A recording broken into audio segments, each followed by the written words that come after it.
Historias olvidadas, voces que aún resuenan. Ilustres Anónimos.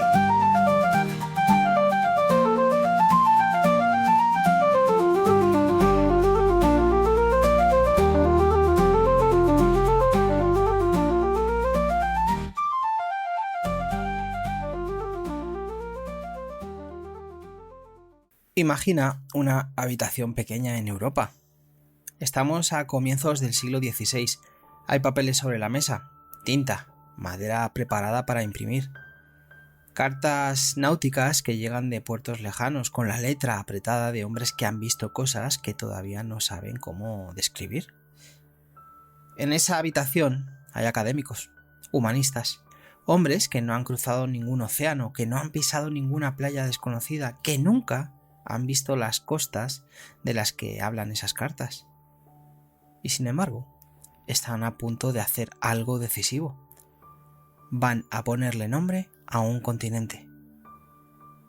Y esto no era poca cosa.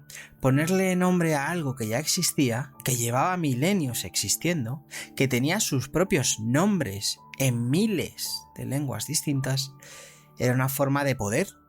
Los reyes podían reclamar tierras, pero el nombre que quedara escrito en el papel, eso no siempre podían controlarlo.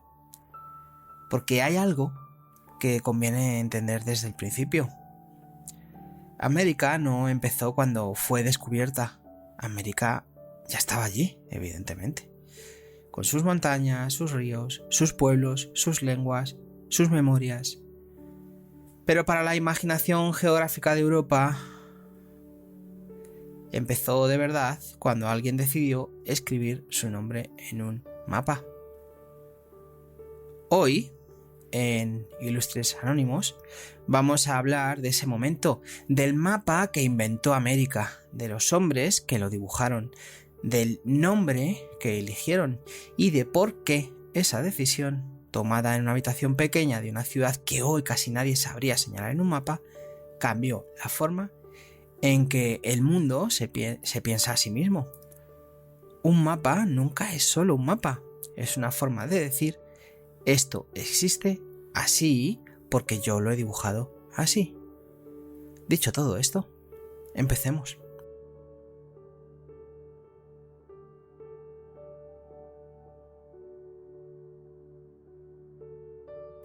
Para entender lo que pasó en 1507 hay que entender cómo era el mundo antes de 1507, o mejor dicho, cómo creían los europeos que era el mundo. Y la respuesta, simplificando un poco pero sin falsear nada, es que el mundo tenía tres partes: Europa, Asia y África. Tres grandes regiones del mundo conocido, rodeadas por océanos reales, imaginados y temidos. Tres pedazos de tierra que los sabios de la antigüedad habían cartografiado con más o menos precisión, más o menos fantasía, y que la Edad Media había heredado, adaptado y en ocasiones llenado de monstruos. Esta visión venía de lejos, del mundo clásico, de Ptolomeo, el geógrafo griego del siglo II, cuya geografía había sido recuperada y traducida al latín a comienzos del siglo XV y que funcionaba como una especie de autoridad suprema en cuestiones de forma del mundo. Ptolomeo evidentemente no lo sabía todo, claro. Cometía errores importantes, pero tenía algo que vale más que el conocimiento perfecto. Tenía sistema, tenía método, tenía una manera ordenada de mirar. Y esa manera de mirar era la que usaba Europa cuando miraba hacia el horizonte. Aquí hay algo que vale la pena detenerse a considerar, vamos a decirlo así. Los mapas medievales no eran lo que nosotros entendemos hoy por mapas, no eran representaciones neutrales del espacio, eran documentos que mezclaban geografía, teología, imaginación y poder. En algunos, Jerusalén, por ejemplo, aparecía en el centro del mundo, porque el mundo se entendía desde la fe. En otros, los márgenes estaban llenos de monstruos, seres con la cabeza en el pecho, hombres con un solo pie gigante que usaban como sombrilla contra el sol. ¿Era o es eso ignorancia? Bueno, sí, en parte. Pero también es algo más. Es una manera de decir, más allá de lo que conocemos, el mundo es incierto, extraño y posiblemente peligroso. Los monstruos en los márgenes no son errores, son honestidad. El océano, en todo esto, no era un vacío, era un umbral. Lo cruzaban los barcos que buscaban rutas comerciales hacia las especias, la seda, el oro de Oriente. Era miedo, sí, pero también era promesa. Durante siglos, Europa no miró al mundo como quien consulta un atlas, lo miró como quien abre un libro de geografía, una Biblia y una novela de monstruos marinos al mismo tiempo. Y en ese mundo, un mundo con 3 partes, con un océano lleno de preguntas y con la autoridad de Ptolomeo presidiendo todo, llegaron las noticias de 1492. Y es que la geografía no era una ciencia cerrada, era una conversación llena de huecos. Bueno, Cristóbal Colón llegó a tierras americanas en octubre de 1492. Esto ya lo sabéis. Lo que quizás merece más atención es lo que Colón creyó que había encontrado. Porque Colón no llegó a América. No en el sentido en que nosotros usamos esa palabra hoy. Colón llegó a unas islas que interpretó con total convicción, eso sí, como parte del archipiélago que rodeaba las costas de Asia, las Indias. El extremo oriental de un continente conocido, accesible ahora por una nueva ruta hacia el oeste. Ojo, Colón murió creyendo eso, o por lo menos algo muy parecido a eso. Y esto no es un dato anecdótico, es el corazón del problema. Porque con lo que Colón trajo de vuelta a Europa en 1493 no fue la noticia del nuevo continente. Fue la noticia de unas islas, de unas gentes y de unos productos, todo interpretado dentro de un marco mental que ya existía antes de salir del puerto. Colón tenía un mapa en la cabeza, y ese mapa era muy anterior a su viaje. Esto, pensándolo bien, ¿no? Es profundamente humano. Encontramos algo que no encaja en lo que sabemos, y lo primero que hacemos no es revisar lo que sabemos, es intentar meter lo nuevo en los viejos cajones. A veces funciona, a veces los cajones explotan. En el caso de Colón, tardaron años en explotar. Años de viajes, de cartas, de relatos, de marineros que volvían con noticias que no terminaban de encajar con la hipótesis de Asia. Las islas eran demasiadas, eran muchísimas. Las costas eran demasiado largas. Los pueblos que encontraban no se parecían a lo que los viajeros medievales habían contado sobre China, la India, sobre el Gran Khan. Algo no cuadraba. Pero cuadrar las cosas es difícil cuando llevas siglos con un mundo de 3 partes, cuando tienes la autoridad de Ptolomeo diciéndote cómo es el mundo, cuando el rey que ha financiado tu viaje, o la reina, prefiere que hayas llegado a las Indias antes que a ninguna parte indefinida. El problema no era solo geográfico, era también político, económico y en el fondo casi filosófico. ¿Podía existir una cuarta pared del mundo que los antiguos no habían mencionado? ¿Podía ser que Ptolomeo se hubiera equivocado tanto? Bueno, la respuesta, como ya sabemos, era sí. Pero hacía falta alguien que lo dijera en voz alta, y hacía falta que ese alguien lo dijera de una manera que Europa pudiera entender. Colón abrió una puerta, sí, pero ¿qué le vamos a hacer? Al principio leyó mal el letrero. Bueno, aquí es donde entra Amerigo Vespucci.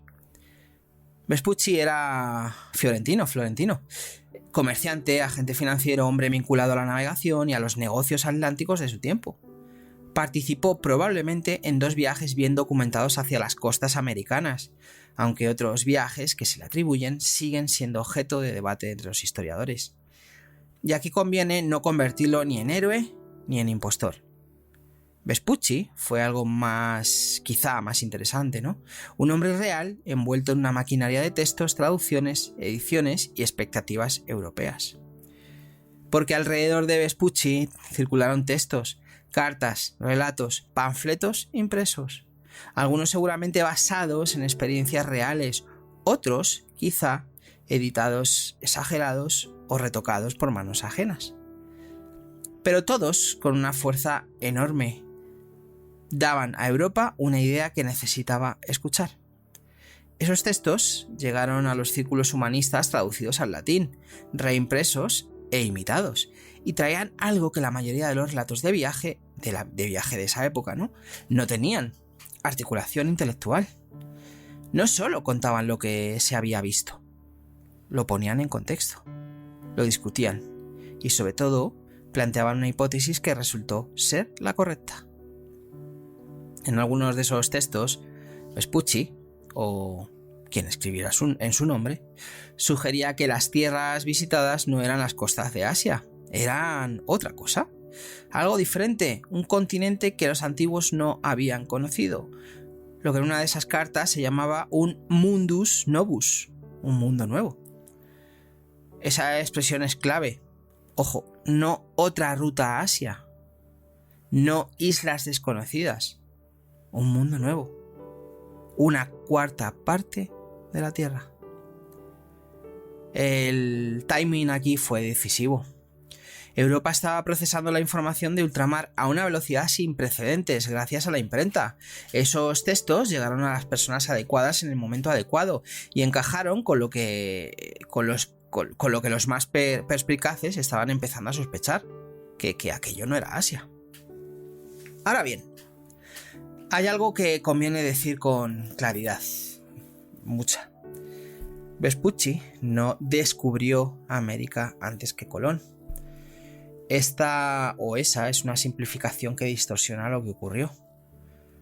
Lo que su nombre vino a representar fue la idea de que existía un continente desconocido, que el hallazgo era, en su dimensión real, algo sin precedentes. La historia, como ya sabéis, a veces no premia al primero que llega, sino al que mejor encaja en el relato que otros necesitan contar. Colón llegó antes, sí, pero el nombre de Vespucci llegó con las palabras adecuadas para una audiencia que ya estaba dispuesta a escucharlas. Y había un grupo de hombres en una ciudad pequeña de Lorena que estaban leyendo esos textos con enorme atención.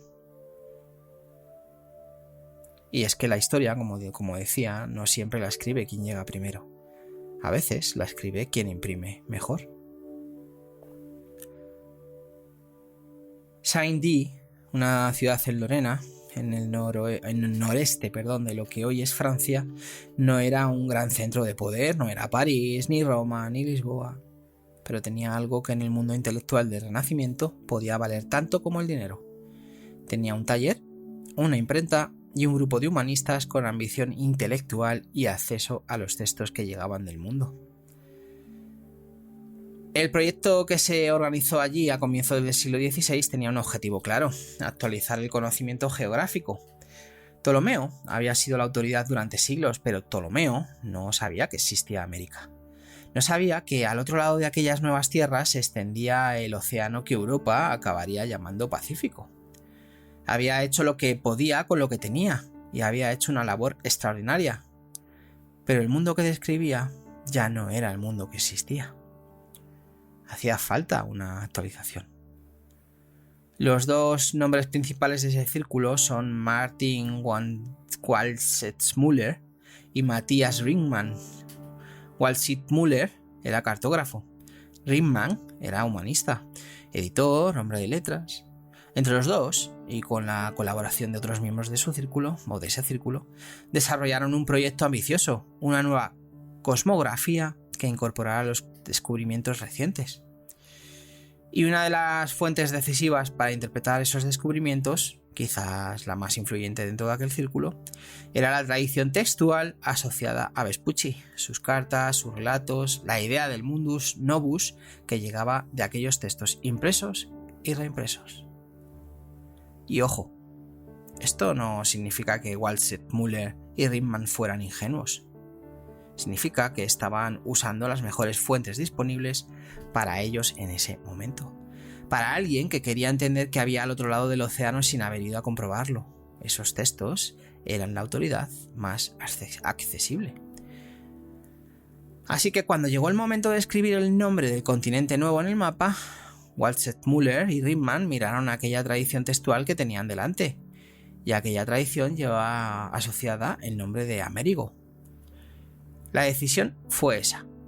Si ese continente, o si este continente, ¿no?, representa una contribución nueva al conocimiento y esa contribución viene asociada a los escritos de un hombre llamado Amérigo, lo llamaremos América, con la forma latinizada del nombre, como se hacía con todos los nombres propios en los textos humanistas de la época. Fue una decisión editorial, casi arbitraria, si se mira con cierta distancia, ¿no? El tiempo de decisión que se toma un martes por la mañana, con tinta a los dedos, mientras se revisa una prueba de imprenta. América nació para Europa, no en una playa caribeña, sino entre papeles, tinta y madera de imprenta. Bueno. En 1507 apareció la Universalis Cosmographia, el mapa de Waldseemüller. Pero no llegó solo, eso sí, formaba parte de un proyecto mayor. Junto al mapa, Waldseemüller publicó la Cosmographiae Introductio, un libro acompañante que intentaba explicar el mundo nuevo con las herramientas intelectuales del viejo. No solo dibujó, también argumentó. Eso dice bastante, ¿no?, de la ambición de este proyecto. El mapa en sí era monumental, compuesto por 12 hojas que unidas formaban una imagen del mundo de un tamaño inusual para la época. No era algo para llevar en el bolsillo, era algo para fijar en una pared, para estudiar, para contemplar, para entender. Y lo que mostraba era radical. Mostraba el mundo conocido. Europa, Asia, África, pero también mostraba algo más. Al oeste de Europa, al otro lado del océano, había una masa de tierra que no era parte de Asia. No era un archipiélago desconocido, era un continente, separado, con entidad propia, con costas que el mapa dibujaba todavía con incertidumbre, con líneas que transmiten más preguntas que certezas, pero que estaban ahí. Y en esa masa continental, en su parte meridional, Waldseemüller escribió una palabra: América. Así, con una sola R, como era costumbre en la latinización de Amérigo, América. El mapa también representó con notable audacia la existencia de un gran océano al oeste del continente americano. Para los europeos ese mar aún no había sido avistado desde tierra americana. Vasco Núñez de Balboa lo vería en 1513, desde el Istmo de Panamá, y cruzarlo sería todavía otra historia. ¿Cómo pudo Waldseemüller intuir ese vasto océano antes que los europeos lo hubieran registrado? No sé, es todavía algo que los historiadores debaten, ¿no? Probablemente combinó información de distintas fuentes náuticas, relatos de costas larguísimas sin final visible y una cierta intuición cosmográfica. No lo sabemos con certeza, esa es la verdad, pero estuvo muy cerca. Lo que sí sabemos es que el mapa fue impreso. Se estima que pudo haber habido cerca de 1000 ejemplares, una tirada bastante considerable para esa época, destinados a circular entre quienes estaban intentando pensar el mundo de nuevo. América no estaba ya solo en el mar, estaba en el papel. Estaba en las manos de quienes leían, estudiaban y copiaban y debatían. Y una vez que algo entra en el papel y se multiplica, es muy difícil sacarlo de ahí. 12 hojas, líneas negras, costas todavía inseguras, un nombre escrito casi de pasada, como si fuera una etiqueta provisional. No era solo un mapa, era una declaración. El mundo tenía una cuarta parte. Bueno, aquí vamos a hacer una cosa, aquí conviene parar un momento. Porque hay algo que en toda esta historia, ¿no?, que incomoda un poco y creo que vale la pena nombrarlo. Waldseemüller quizás se precipitó, o quizá hizo exactamente lo que hacen los seres humanos cuando intentan ordenar algo demasiado grande con información incompleta. Tomó una decisión razonable dentro de su contexto, que terminó teniendo consecuencias desproporcionadas. Y el nombre prendió. Años después, el propio Waldseemüller pareció corregir el rumbo. En su carta marina de 1516 ya no usó el nombre de América de la misma manera, como si aquella palabra lanzada al mundo en 1507 se hubiera vuelto demasiado grande entre las manos. Pero es que ya era tarde. El mapa de 1507 había circulado, el nombre había entrado en la cabeza de Europa. Y aquí es donde la historia se vuelve fascinante y algo inquietante al mismo tiempo. Hay errores, ¿no?, que desaparecen al corregirse, y hay errores que cuando se imprimen 1000 veces se convierten en el mundo. Bueno, el nombre de América o el nombre América no es el resultado de una decisión soberana tomada por alguien con plena autoridad para tomarla. Es el resultado de una confluencia de circunstancias. Los textos vinculados a Vespucci circulaban mucho. Waltzit Müller los usó como fuente decisiva. Eligió el nombre siguiendo una lógica humanista que tenía su coherencia interna, eso sí, y la imprenta hizo el resto. La imprenta es ese personaje, ¿no?, invisible de esta historia. Sin la imprenta, el mapa de 1507 habría sido una copia única, un manuscrito que habría dormido en algún monasterio o biblioteca. Con la imprenta fue algo que llegó a manos de las personas que estaban pensando el mundo. La historia no avanza solo con certezas. A veces avanza con hipótesis, con interpretaciones parciales, con nombres que se eligen un martes y que se quedan para siempre. ¿Qué significa eso para nosotros? Quizás algo incómodo. Que muchas de las categorías con las que organizamos el mundo, muchos de los nombres, las fronteras, las denominaciones que usamos como si fueran naturales, son el resultado de decisiones que en su momento nadie vivió como definitivas. Bueno, pero hay algo más, algo que va más allá del error intelectual, de la casualidad de la imprenta. Nombrar no es inocente. Un mapa parece una cosa tranquila, papel, líneas, nombres, un objeto técnico, algo útil para no perderse. Pero pocos objetos en la historia han tenido consecuencias tan profundas, porque los mapas no solo describen el mundo, también lo ordenan, lo interpretan, lo jerarquizan, y al ordenarlo, lo transforman. Los mapas europeos del siglo XVI y los que vinieron después no solo registraban lo que existía, también decían que existía de forma legible para Europa, y lo que no aparecía en el mapa, las ciudades indígenas con sus propios nombres, las rutas comerciales que llevaban siglos funcionando, las divisiones políticas y territoriales de los pueblos que habitaban América desde hacía milenios, simplemente no entraban en ese registro. No es que los cartógrafos fueran malvados, es que cartografiaban desde un punto de vista, y ese punto de vista pues era el europeo. Los pueblos que vivían en América antes de 1492 no necesitaban que Europa les pusiera nombre para existir. Tenían nombres propios, geografías propias, cosmologías propias. Pero Europa sí necesitaba nombrar para ordenar y ordenar para poseer. Y ahí está la trampa, la trampa de los mapas. Antes de conquistar un territorio conviene dibujarlo, y antes de dibujarlo conviene decidir cómo se llama, porque el nombre es el primer acto de apropiación. El nombre dice: esto entra en mi archivo, y lo que entra en el archivo puede ser administrado, comerciado, reclamado y dividido. Ojo, no estoy diciendo que Waltzit Müller fuera cómplice consciente de la conquista, ni que Vespucci lo fuera. Estoy diciendo que el mapa, como objeto, como tecnología, como forma de conocimiento, nunca fue neutral. Nunca podría serlo. Un mapa parece decir: así es el mundo, pero siempre está diciendo también: así lo vemos nosotros. Y cuando nosotros somos quienes tenemos la imprenta, las carabelas y las espadas, esa diferencia entre describir y prescribir resulta muy difícil de mantener. Antes de conquistar un territorio, conviene dibujarlo. Y antes de dibujarlo, como decía antes, conviene decidir cómo se llama. Bueno, venga, vale, vamos a hacer un pequeño ejercicio. ¿Y si el nombre no hubiera sido América? ¿Y si Waltzit Müller hubiera elegido otro? ¿Si Colón hubiera articulado antes la idea del nuevo continente? ¿Si el continente hubiera conservado algún nombre indígena? Hoy podríamos estar hablando de Colombia, en honor a Colón.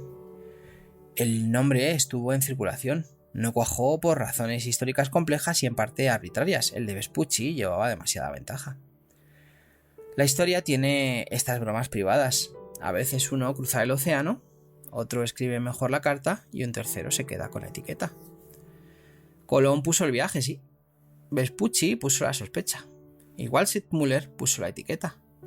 Y la humanidad, como siempre, se quedó con la etiqueta. Hay algo casi absurdo en todo esto. El hombre que abrió aquella ruta para Europa no tiene ningún continente. El que se quedó con el nombre no mandó ningún ejército, no firmó ningún tratado, no gobernó ningún territorio. El que puso el nombre en el mapa acabó borrándolo en el siguiente. Así funcionan a veces las historias, ¿eh? No con justicia poética, sino con la lógica torpe de las circunstancias.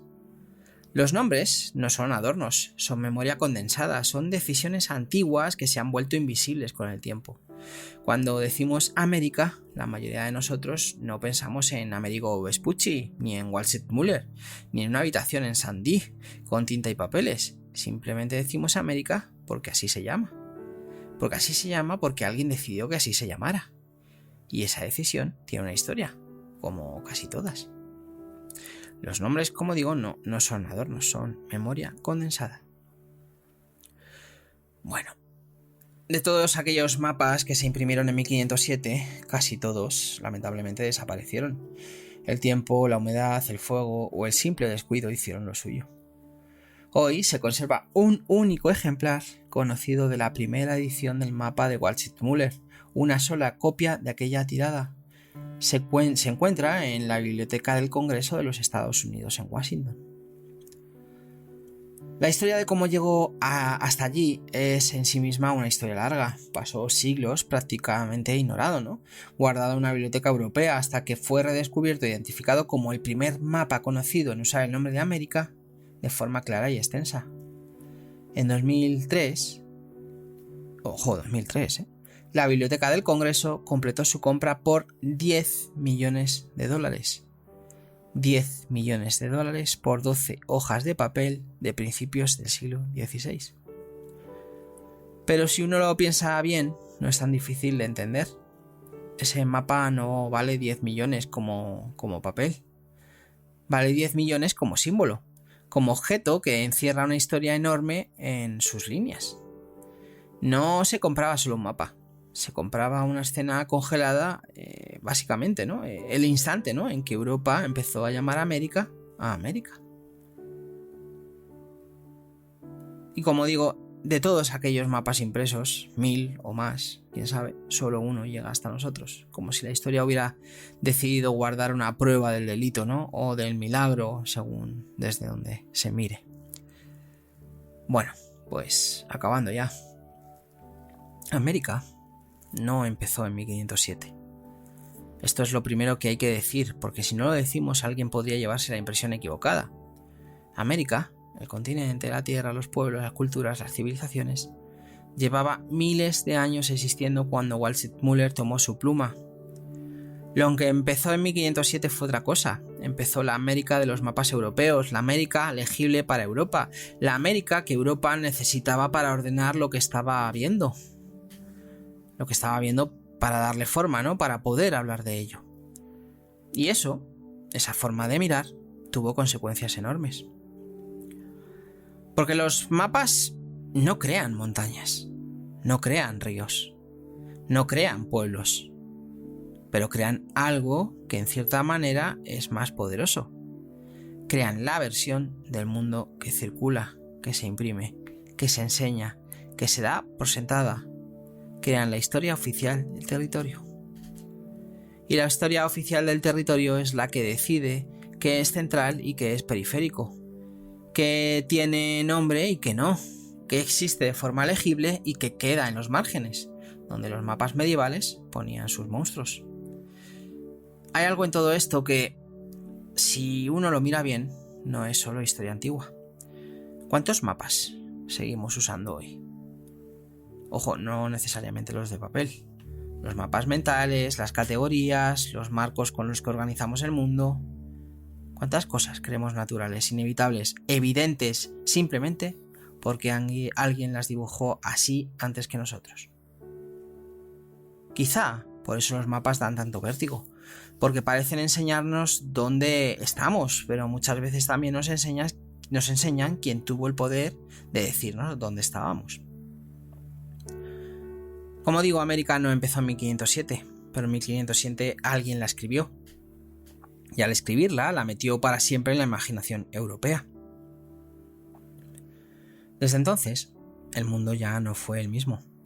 No porque hubiera cambiado la Tierra, sino porque había cambiado el mapa. Y cuando cambia el mapa, tarde o temprano, cambia también la historia.